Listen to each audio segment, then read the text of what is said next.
Salut, je m'en viens de parler du cours d'initiation à la programmation qui se donnera l'an prochain à l'école secondaire du Harfang. Tu vas dire, un cours d'initiation à la programmation, mais c'est pour qui?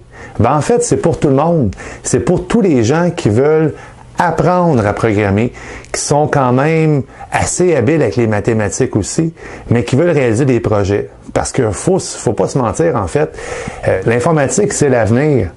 Ton métier plus tard risque d'avoir besoin de certaines notions d'informatique. Qu'est-ce que tu vas faire dans ce cours-là? Ben, en fait, là, tu vas apprendre plein de choses. Ce ne sera pas juste un cours qui va être axé sur un langage de programmation. Quand on parle d'informatique, on parle de langage de programmation. En fait, on va parler de différents langages pendant l'année. Tu vas apprendre à coder avec certains de ces langages-là, comme le Python, qu'on dit en anglais le Python. Je vais parler un petit peu de JavaScript. Je vais parler aussi d'édition de sites Internet, donc de HTML5 et de CSS. Fait qu'on va pouvoir aussi bâtir quelques sites Internet. On va travailler avec un logiciel qui s'appelle Scratch, qui lui va te permettre dans le fond de comprendre les fondements de la programmation. Scratch, là, c'est vraiment cool parce que dans le fond, c'est un logiciel qui est facile à apprendre. C'est un langage qui va te permettre, dans le fond, de faire des liens, de te permettre de progresser. Ce qu'on pourrait faire aussi pendant l'année, on pourrait même créer des applications mobiles. Oui, des applications pour ton téléphone cellulaire. Donc, il y a plein de choses qu'on peut faire dans un cours d'initiation à la programmation. C'est certain que j'ai plein d'idées. Je vais être aussi à l'écoute de mes élèves parce que dans le fond, c'est un nouveau cours. C'est un cours, dans le fond, que je ne suis pas obligé de me baser sur quelque chose qui est déjà existant. Alors, je vais pouvoir écouter les suggestions au fur et à mesure, puis d'apporter des trucs intéressants pour toi. Le cours va se donner à raison de 2 périodes par cycle de 9 jours. Ça veut dire, dans le fond, que tu vas avoir un cours par semaine en moyenne.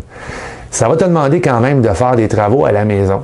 Parce que je me dis, si tu t'inscris à un cours d'informatique, ça veut dire que tu devrais techniquement avoir un ordinateur chez toi pour réaliser des projets. Dans ce cours-là aussi, on va apprendre différents fondements de l'informatique. On va apprendre c'est quoi les systèmes d'exploitation. Il n'y a pas juste Microsoft Windows dans la vie. Donc, on va apprendre c'est quoi des logiciels libres. Parce que vous avez ici, devant vous autres, un fervent amateur de logiciels libres. On pourrait même faire un petit peu de montage vidéo, créer quelque chose d'original. Bref, c'est un cours où ce que je veux qu'on touche un peu à tout, mais surtout à tout ce qui touche à la programmation. Donc, c'est assez vaste. Qui dit programmation, on pourrait dire aussi robotique. Donc, il n'y a rien qui m'empêcherait non plus de travailler sur des robots. Tu vas apprendre aussi c'est quoi le concept d'algorithme.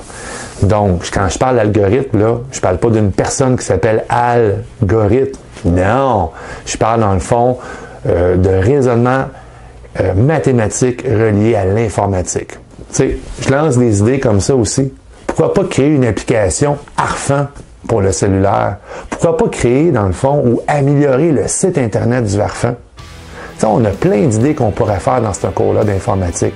Fait que moi, mon but, c'est d'avoir des élèves motivés qui veulent programmer, qui veulent apprendre, qui veulent, dans le fond, défoncer les barrières de l'informatique.